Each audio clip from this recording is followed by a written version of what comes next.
Mona Lisa का ना नाम सबने तो सुना होगा, लेकिन ये कॉन्स्पिरेसी क्या है बहुत कम लोगों को शायद पता हो। सबसे पहले मैं पूछना चाहती हूँ, कुछ लोग मानते हैं कि मोनालिसा एक फिक्शनल कैरेक्टर है और कुछ लोग का ये मानना है कि मोनालिसा असल में एग्जिस्ट करती थी, यानी एक जीती जागती खातून थी। अब आप बताएं कि मोनालिसा थी कौन? देखिए, इस हवाले से तो अब काफ़ी ज़्यादा क्लैरिटी आ गई है कि मोनालिसा, जिसका नाम पर हम कुछ कर सकते हैं, नाम उनका जो है वो डाउट कर सकते हैं, गरीना डैनी नाम लिज़ा, या ख़ुद जो मोना नाम है वो, जिस तरह मैडम के बाद फिर वो मैडोना निकलता है इटालियन में, हम्म। मैडोना से फिर मोना बना, सही। MONNA, फिर लेकिन वो शॉर्ट फॉर्म होकर मोना बन गया। नाम में तो कुछ आगे पीछे हो सकता है, लेकिन जहाँ तक आपने करैक्टर के हवाले से सवाल किया, इस हवाले से अब काफ़ी ज़्यादा रिसर्च हो चुकी है कि ये असल में एक रियल करैक्टर था, ये कोई फिक्शन नहीं थी। यानी ये जो हम्म।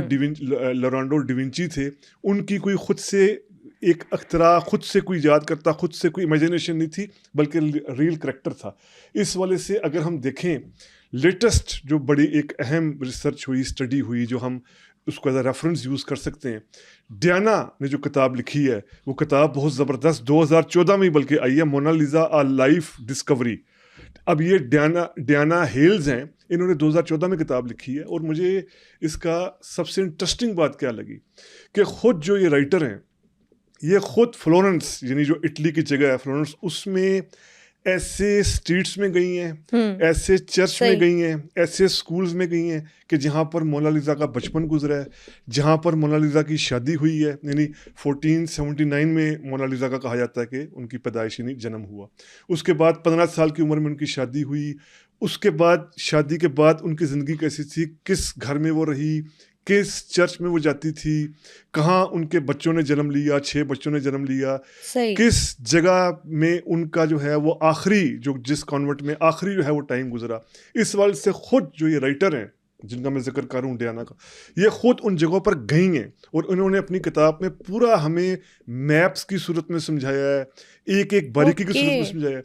और सबसे इंटरेस्टिंग बात ये कि उन्होंने जो अभी 15 जनरेशन कही जाती है, उन्होंने नाम जो है वो इस तरह 15 जनरेशन के दिए हैं कि जिसमें जो वो जनरेशन के जो मोनालिसा की, यानी जिसको हम कहते हैं कि दादका साइड से है, वो उन्होंने बताया कि वो उनसे भी मिली हैं, और उनके अंदर उनको मोनालिसा की झलक नज़र आई है। ये मैं अभी चंद साल पहले की जो है वो बात करूँ, इतनी पुरानी बात नहीं कर रहा, 2014-15 की बात करूँ, यानी 9-10 साल पुरानी बात करूँ।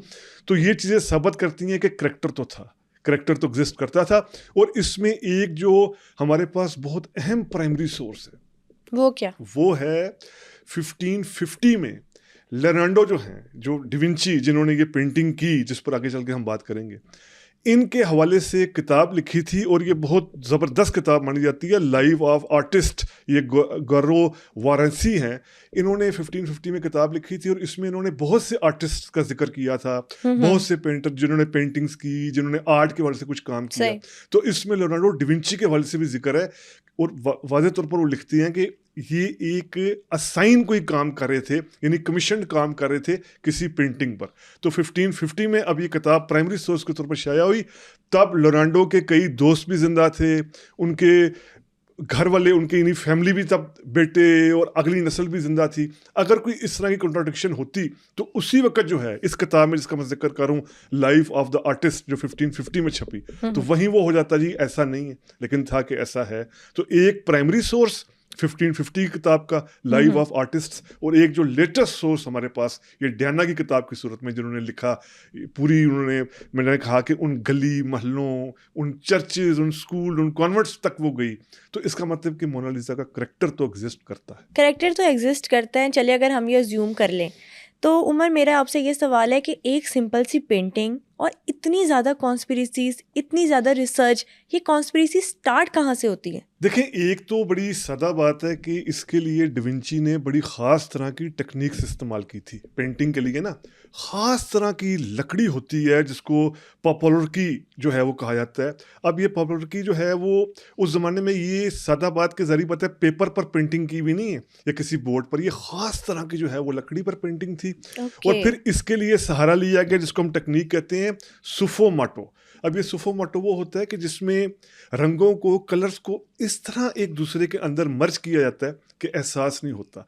अभी भी हम मोनालिसा की जो है वो देखें, पेंटिंग को देखें उसके, तो हमें एहसास होता है कि यार किस तरीके से रंगों को येलो और ब्राउन आपस में किस तरीके से मर्ज किया गया है। और फिर उसके पीछे का बैकग्राउंड देखें, जो एक ब्रिज का बैकग्राउंड है, जो एक मिडिवल दौर का, वो बिल्कुल ऐसे लग रहा है जैसे वो बिल्कुल ब्रिज के बिल्कुल बैक पर खड़ी।